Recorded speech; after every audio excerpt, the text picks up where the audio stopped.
1, 2, 3, 4.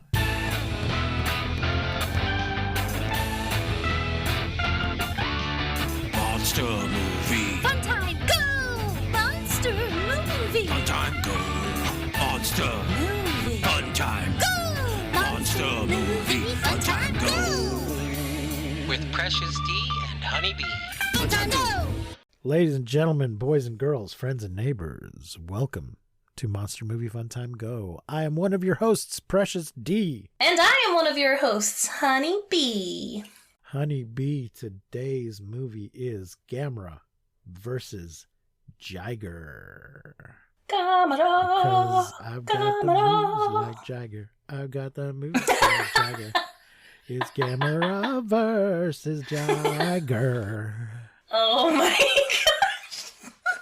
Oh, I love it. I love it so Sitting much. on that all week. Oh, I bet you have. It is from 1970. 1970! Brr, brr, brr, brr, brr. Gamera, We're in the 70s, bitches. Daimaju Jiger. Yeah.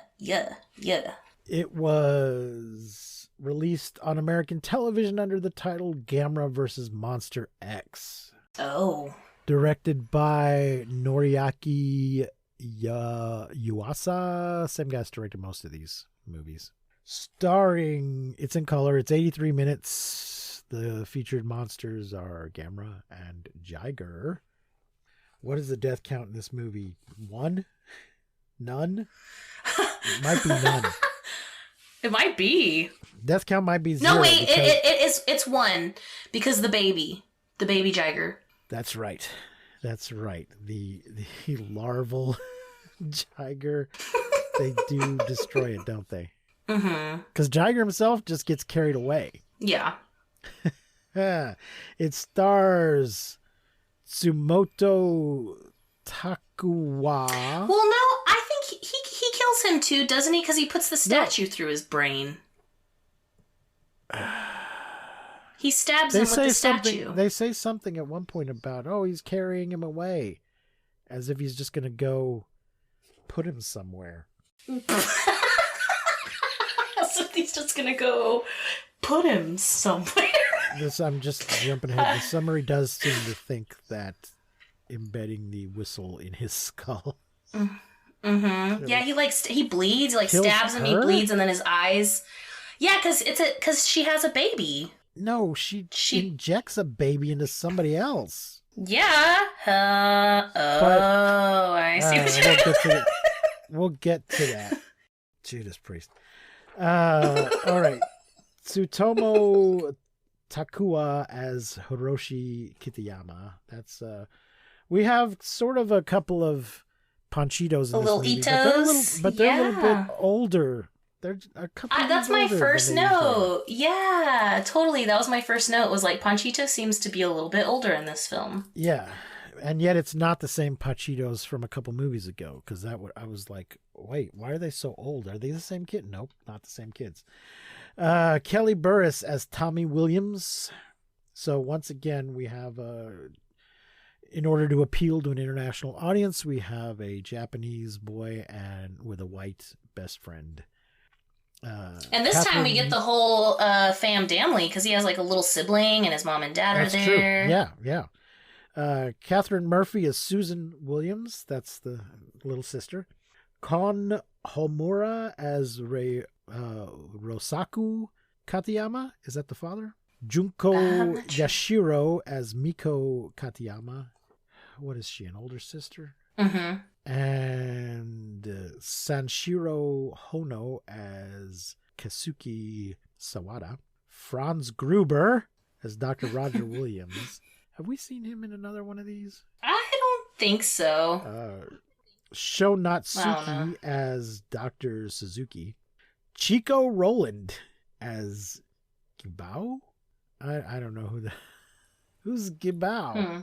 Hold on. I have a note about Gibao. Hold on. I have a note. I remember writing it down because they said they call him that. Shoot, I don't know where it is. We may have to just get to it because I have quite a few notes. One of these guys, is it Con? I think one of these, the father, I believe, was he the policeman in the previous movie? I did not notice. I think he was. He had the little Hitler mustache. Yeah. The really goofy guy. I think he was the policeman in the previous Gamera movie. We get the same Gamera theme song. We also get the same bicycle riding theme in the score.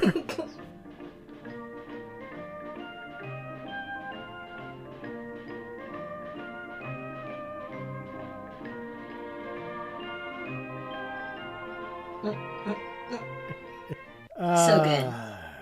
Well, you know, I guess they had a limited budget. Why not reuse? Okay. He's the. I'm so sorry. I just found the note. He's the African guy. Oh. Yeah, the ambassador. Okay. Yeah, right. The African ambassador. Right. Okay. And, sorry that took so long. Yes. And thank you, Dai Films, for actually casting a black guy and not putting anyone in blackface, because we've seen quite a bit of that in some of these Japanese movies. But it's the 70s, baby. It's the 70s. We're progressing a little. Yeah, well, we're going to get some brown faced in next week's movie, so. Damn it, are you serious? Yeah, just more of that island, or just, you know, it's another one of those islands with some natives on it. And they're Chico Roland. I'm going to assume this guy's actually American and not African. You know what I'm saying? The name like Chico Roland.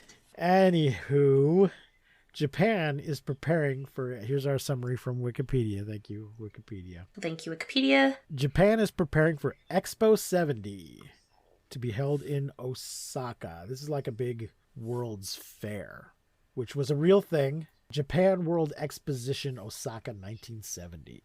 Expo 70 for short. It was a World's Fair, and in order to get permission to use the World's Fair and recreate some of the buildings in miniature, they had to agree that the kaiju would not destroy any of the expo buildings. And they seem very concerned during the film itself. They're like, oh no, they're heading towards the expo.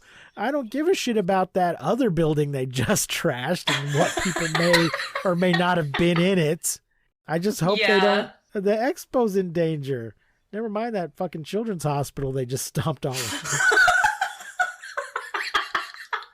That's funny. There are no buildings clearly identified as children's hospitals. But anyway, they're preparing for the expo. Construction of various buildings and pavilions is well underway. On Wester Island in the Pacific Ocean, oh, this made me so mad.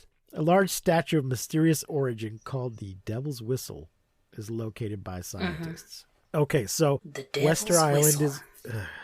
Easter Island is not called Easter Island because it's east of something. It's called Easter Island because it was, I don't want to say discovered, it was encountered on Easter Sunday. The explorers who came across the island found it on Easter Sunday. So they call it Easter Island. It is now called Rapa Nui. But now we have Wester Island. But this fictional island has a statue on it that they compare to the statues on Easter Island. And at least in the translation, they're calling it Wester Island. Hysterical. I have no idea what the Japanese name in the original version would be. I couldn't tell because we were watching a subtitled version, right? But I couldn't tell what they were calling it. Anyway, they find this big statue and they want to relocate it to the expo for stupid reasons. The removal of the statue, the removal of the statue was hampered first by a tribal member of the Wester Island people. They actually call him an ambassador, not just a tribal member. Then by the unexpected arrival of Gamera, who aggressively attempts to prevent the removal of the statue, only to be shot at by the crew instead. The kids keep saying Gamera's a friend to children, and apparently the adults feel like, well, that doesn't mean he won't kill us. We're not children. He might eat us. We don't know. No, they just thought, they're like, what are you talking about? You're full of... Because apparently they've never watched a Gamera movie. So the kids all know. Yeah, that's what I said. These people have not seen the last 5 Gamera movies. Yeah. The children have all seen them. They understand. But the adults are like, we only remember the first movie when he was just tearing shit up. So the statue is removed from the island successfully after a volcano erupts. Shortly after departing the island, members of the ship's crew begin to fall ill. The statue appears to be the source of the outbreak as it makes a continuous piercing sound, driving many of the crew members insane. After the statue is removed, Jiger makes her first appearance. I'm still pushing back that Jiger is female, and gets Gamera's immediate attention. Of course you are. No, I'm just kidding.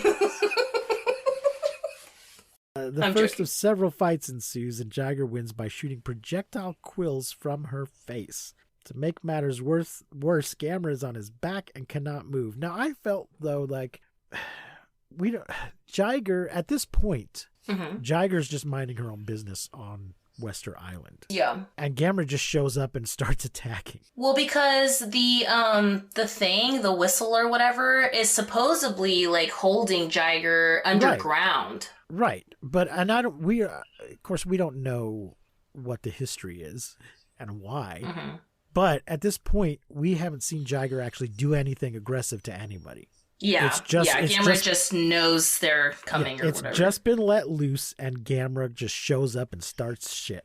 So I was a little pro Jiger in the beginning, because I'm like, hey, wait a minute.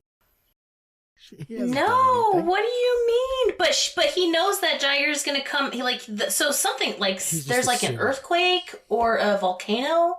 A volcano erupts or something, and then Gamera's like, oh shit, like comes over there to protect everybody, but no one just like knows it yet because they haven't seen. We just have to take Gamera's word for this, because we don't know we don't know why Jiger's imprisoned. And we do take Gamera's word for it because we've seen 5 movies before this one that tells us that it's gonna be safe and okay. Anyway. The quills, when Jiger shoots the quills into Gamera, though, and Gamera's on his back, he can't get up because he can't do his spinning. He usually gets off his back by pulling his limbs in and doing his flying saucer thing. But the quills are preventing him, and they've gone all the way through his arms and legs so that he can't pull them in. But he manages, he pulls himself up with his tail, using a large rock, then removes the embedded quills from his limbs and is finally able to fly after Jiger. Meanwhile, Jiger is actively seeking the statue because it is making a horrible ringing sound that is causing her tremendous pain. See? She's just trying to stop the pain. Oh, Scientists are beside themselves. Scientists are beside themselves as Jiger displays another weapon, a heat ray that vaporizes not only flesh but entire city blocks.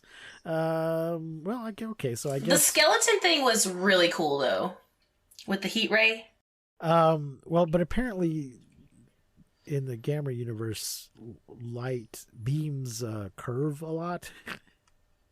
I mean, refraction does happen, but they just because Baragon had the rainbow beam, and so of course it's curved because it's a rainbow. But this beam also just makes a big arch. So I guess that maybe the death count might be pretty high, but we just don't know because we don't actually see any. Nobody dies on camera. We do see those 3 guys though that vaporize, and they're just skeletons standing there. Okay, so yeah, I've forgotten about that, or I blinked. It's so cool. Oh, I meant to. At some point in this movie, people are taking refuge in the subway tunnels. This is the 3rd time that they have reused the exact same footage of people taking refuge in subway tunnels. Wait. That Gamera specifically, yes. Like this specific series of movies? Okay. Yes. I forgot to mention it the second time. I noticed it, and I don't remember which one it is. It's a color scene, so it's not from the first Gamera movie. It's probably from the second one. But then we see it again because one of the guys in the first time we see it, one of the guys has like the kind of distinctive little Hitler mustache, and he makes some comment about how long are they going to keep us down here, or it reminds him of the bomb or some shit. Or they're going to drop. I can't Oh. remember. The next time they use it, that line gets cut. We don't hear him complaining again, but we see that same guy, and there's a woman in a rather distinctive blue dress, I think. So I really noticed it the second time we saw it. But as we know, Gamera is like king of the clip shows at this point. Yes, exactly. So they're just gonna no point in filming another scene of people huddled together in the subway tunnel when we've got one already. Just fucking use the one we got. If it ain't broke, don't fix it. Yeah, they could have thought ahead. Well, they had no idea it was gonna be.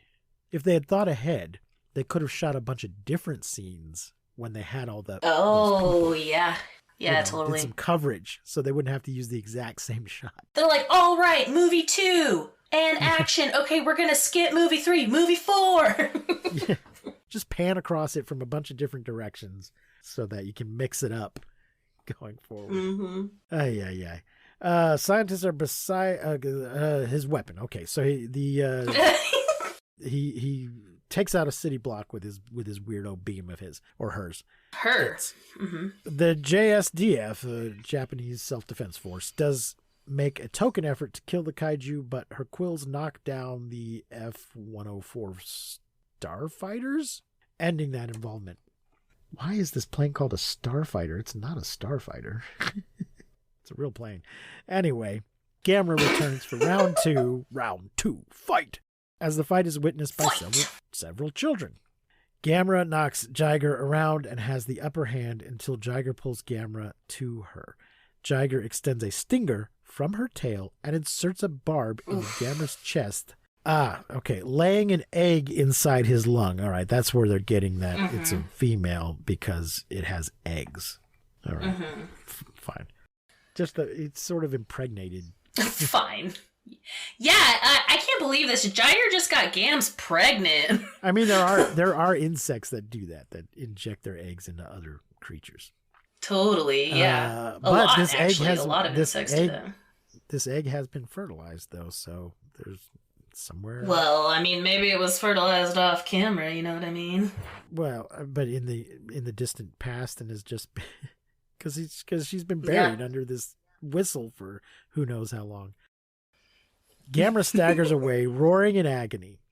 Finally, he barely makes it to the bay as his body turns a chalky white color, almost like ice. Didn't this happen to Gamera in another movie? Mm-hmm. Baragon uses a freeze ray on him and turns him all white.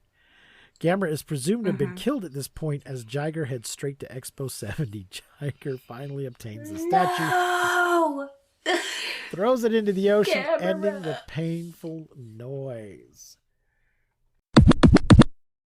Want to be more active this summer? Sierra helps you save on everything from swimsuits to stand-up paddleboards, tennis rackets to fishing tackle. And if that doesn't float your boat, we also have pool floats. Sierra, let's get moving. To your local store, like now. Go!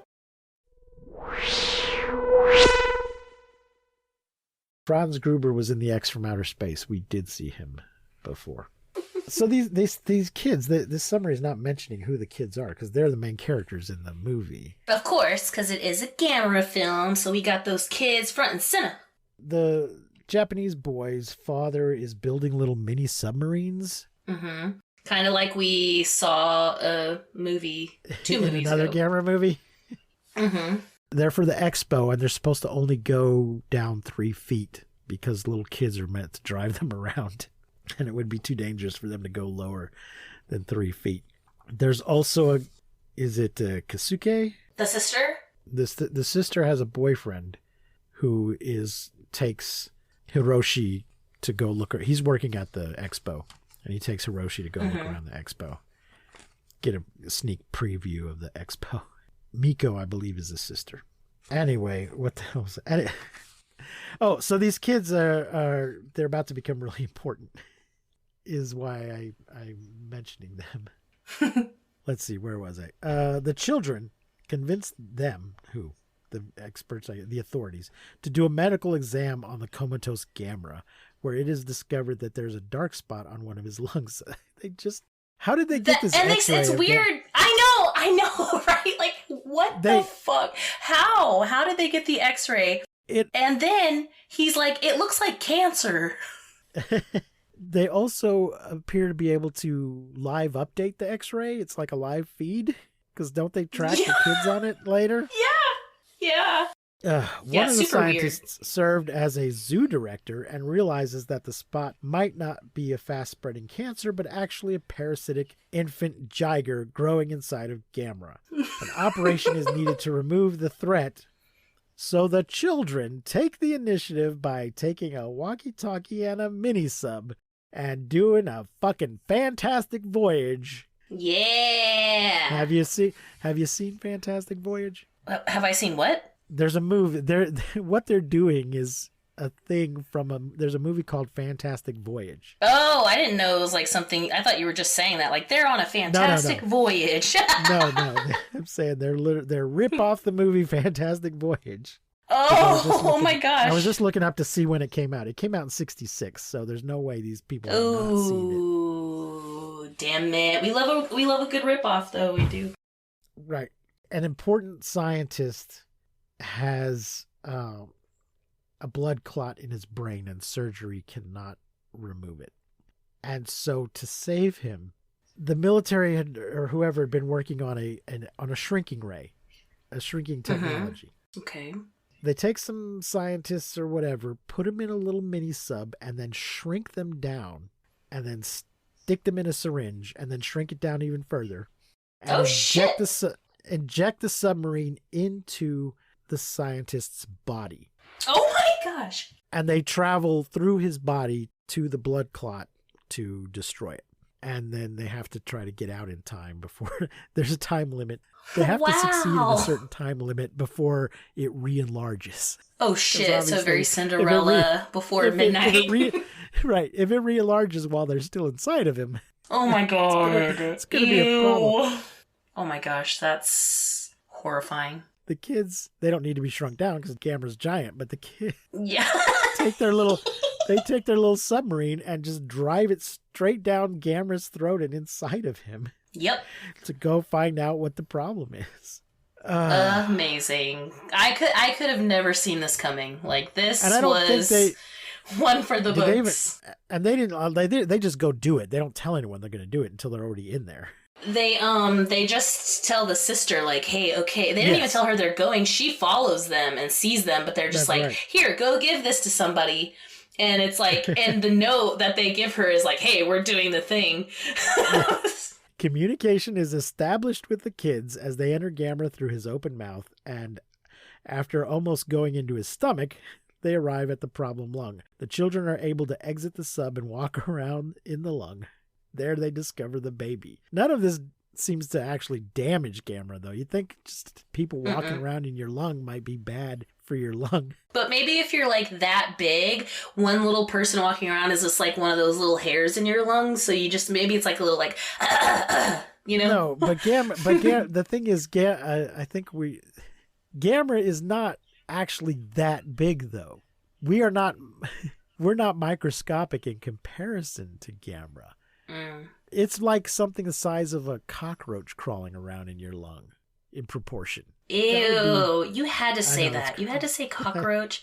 Come on. But we're about that size compared to Gamera, right? Yeah, I'd say so. Maybe even bigger. So I think the scale is off in this movie. Anyway. Ugh, I am so creeped out right now. I'm going to have nightmares about cockroaches. They discover the baby. The baby looks like a tiny version of its mother, except that instead of shooting quills, it squirts a sticky goo. The baby attacks them, but it has a weakness just like its mother, white noise.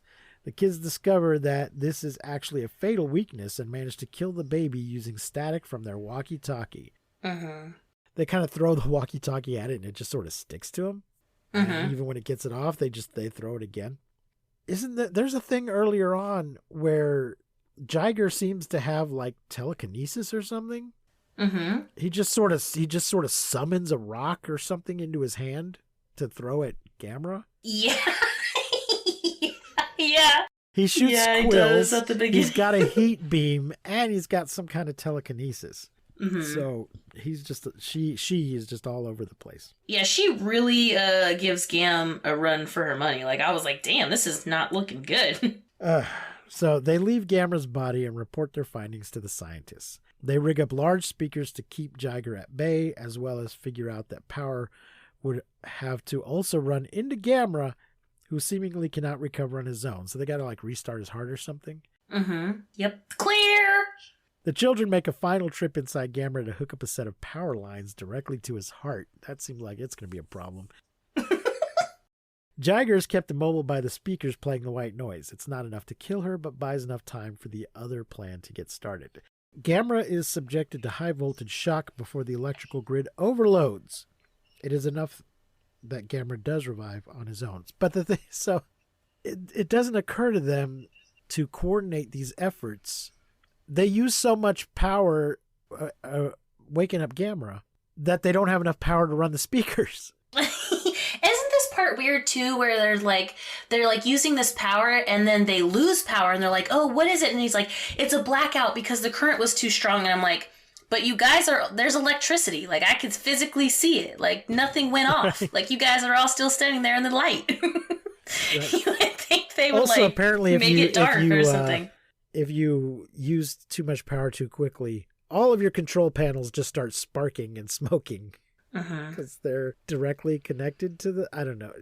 I mean, it's a movie. They do that kind of thing. But it just seems to me like that there's probably all kinds of breakers and things. And that's not really that's not what's really going to happen. It's just going to go.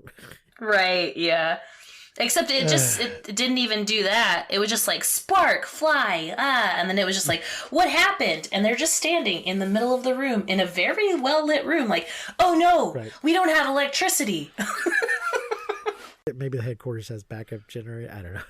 Oh yeah, maybe you're right. You see the same thing on Star Trek though. Like, anytime the ship takes damage, all the control panels just start sparking and blowing up. And I'm like, can't you insulate those things in some way so this doesn't happen every single freaking time? Gamera flies over to the World's Fair for the final battle. Jiger tries every weapon she has got, but Gamera has learned from his previous battles with her. He picks up some long thing and uses it to block the quills, the spikes, whatever. After her spears fail to affect him, Jiger then uses her heat ray, the one weapon she has yet to use on him. It does not affect Gamera's shell or even his skin, likely due to Gamera's resistance to heat. But the sound it generates threatens to rupture his eardrums.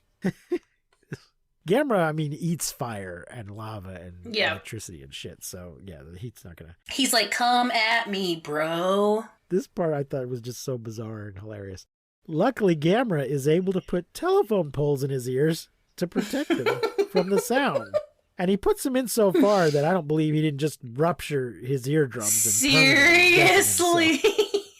Yeah, it's so far. When he's pulling him out, I was like, Jesus. Yes. After trying all her other attacks, Jiger resorts to her tail stinger again, but Gamera is prepared for it this time and uses a building to smash her tail and destroy the stinger. Gamera body slams Jiger several times. He did that in their first fight, actually, and that didn't actually work very well. Gamera flies it up in the air, and then drops her multiple times in the first fight. Does it again in this fight. But Jiger is not affected. However, it buys Gamera the time needed to go into the ocean and retrieve the statue from the ocean floor. Jiger, enraged by the statue's return, attempts to catch the flying Gamera. Jiger doesn't fly herself. She just leaps really far. So that's one power Jiger does not have. Gamera taunts Jiger with the statue, who tries in vain to catch Gamera and retrieve it. Gamera finally ends the fight by throwing the statue at Jiger, which embeds itself into Jiger's skull, killing her. Gamera then returns the devil beast's carcass to Western. The devil beasts. That's funny. The dialogue in the film itself made it seem to me like Jiger wasn't dead. Oh, okay. But I didn't get that. He does put the whistle right into her head, so I guess she is. Yeah, and then you do see like a moment where she's like bleeding and shit. So that's why I was like, oh, damn. Just why is Gamera cleaning up? I mean, it's nice of him, but he could have just killed him. Because the children. But it seems like he's going to take her back to Wester Island, put her back in her hole, and put the whistle on top of her. Like he's like, no one gets me pregnant. If he's actually dead, he shouldn't have to do any of that shit. So is there just like a dead larva carcass inside a Gamera of Jiger? Like Jiger's baby just dead in there? Maybe his body will absorb it somehow. Ew. Like sometimes if you get a splinter or something, your body just sort of absorbs it, or because it's not in his stomach, it's in his lung. Maybe he'll cough it out. Mm-hmm. Yeah. Either that or it'll just get lodged in there and eventually kill him. Mm-hmm. But I think he'll probably cough it out. Yeah. That's my guess. Jesus. The boys killed it, but they didn't remove it. They didn't drag it out. Mm-hmm. They just left it there. Yeah. Honeybee, what did you think of Gamera versus Jiger? Well, wow. The storyline... they really chose something different this time, because I feel like the last two movies before this were so similar. Like, not too similar, but they were just really similar. Like, the storylines were very close together. Whereas this one, I felt like, whoa, I could have never seen this coming. Like, we're inside of Gamera right now. Like, there's a larva. We're fighting a baby monster inside of Gamera. Also, there was 3 scenes where we saw Gamera and Jiger fight, which I really liked, because when we first see them fight, it's within the first like 20 minutes of the movie, which always concerns me, because I'm like, wow, if we're seeing this now, like what the fuck's gonna happen the rest of the movie? So I'm always like kind of nervous about seeing stuff happen too fast. But then that fight happens, and then 20 minutes later, like right in the center of the film, we get the second fight, and then we get the third fight. So I thought it was really cool how there was so much action. I felt like just a lot of action in this film, and then I'm just looking at my notes to see if I have anything more. Oh, we have like a lot of tiny Toy Town footage in this one, even though it's not like a town. It's not like Tokyo Tower, or like we're like in the middle of something that we see, but we still get a lot of destruction of tiny toys, which I love. And yeah, I thought it was really good. I liked the movie. I liked that we had the 3 kiddos. I love my little Ponchitos, or Hiroshitos, in this movie. And yeah, let's see. I thought it was pretty good as far as Gamera movies. I do also, something I like in this movie is the kids, like how we listen to the kids. You know, like they're calling the shots, they're making the rules. And there's even a moment where one of the adults is like, you can't, you're just a kid, you can't do that. And then someone else is like, wait a second, they're right. And maybe we should listen to these kids, because I think he says something like, kids' opinions are unadulterated or something like that. So he's like, sometimes, you know, we have to listen to these wacky things that kids say because they think of things that we don't think of. And I really appreciated that as well. So yeah, I think it was really good. Especially as far as Gamera movies go. I really love Gamera, and so I'm always excited for another movie. I really like Gamera a lot. So, and I think most of it is because he's like the friend to kids, you know, and it's like really fun and sweet, and we get to see all of the like silly, goofy things. And yeah, I thought it was great. I like the music in this movie too. I thought the music was really good, even though we've heard most of it before. I liked it. I thought it was a good movie. What do you think? Yeah, I mean, it's a Gamera movie, so it's silly as all fuck, but... How many stars are you going to give it? I'll say... I'm going to stick with 4. 4? Okay. Mm-hmm. Yeah, which is, I think I gave the last few. I'm probably going to give it 3. I think most Gameras get a 3 from me. Yeah, I think you've done 3s and I've done 4s for most of the Gameras. I mean... You know, Gamera's he's a ripoff of Godzilla. Mm-hmm. So he's always just starting off from a lower level for me. Oh, I see.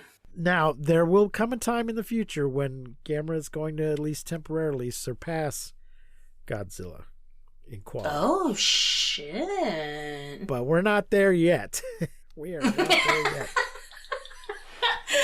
Yeah, I'd say. I also really liked Jiger, too. I thought that, especially because, the last Gamera movie we saw with the, blade head slicing through everything and, so I really liked this monster. It was not nearly as violent as the last one. Yeah, it definitely wasn't. I did like the monster. I felt like they may have.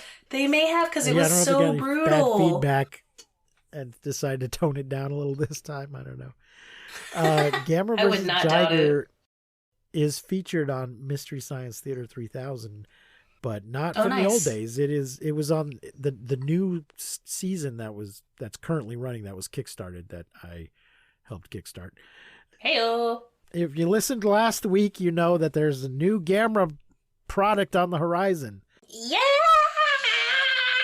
Might be a movie, might be a TV show, it might be a cartoon, it might be a live action. We don't know yet. We don't know and we don't care. We just want it. It's called Gamera Rebirth. So if you, like Honeybee, are a big fan of Gamera, and I'm excited for it. I'm going to be there. Day one. It's going to be on Netflix. Whenever we don't have anything like all we have is a teaser trailer, which you can find on YouTube, and a poster, and it just says coming soon. We have no other information, so we don't know if it's even gone into production yet, or if it's partway done, or if it's finished. We don't know anything other than it's coming. Oh, and slight kaiju news: the Godzilla and Kong. Mm-hmm. I saw a more complete title today. What was it? Godzilla and Kong Battle of Earth. Oh. I don't think it was Battle for the Earth. I think it was Battle of Earth. So yeah, they announced, by the time this airs, it'll have been a few weeks ago, that it was going to be called Godzilla and Kong. And then today I saw that there's a subtitle, Godzilla and Kong Battle of Earth. Hell yeah, brother. I'm wondering if that means that there's some outer space invaders that they have to team up against. Maybe. I don't know. So we'll see. Anyway, that's going to wrap it up, I think, for today. Our next movie will be Space Amoeba. Also known as Yog. Yog the Monster from Space, I think is the American title. Now, about a year ago, I think, Space Amoeba was on Amazon Prime. It's not anymore. Boo. And it's not streaming officially anywhere. You'd have to buy a DVD or a Blu-ray.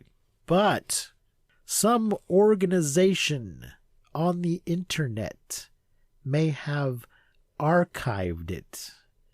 If you know how to look. So see if you can't find it there.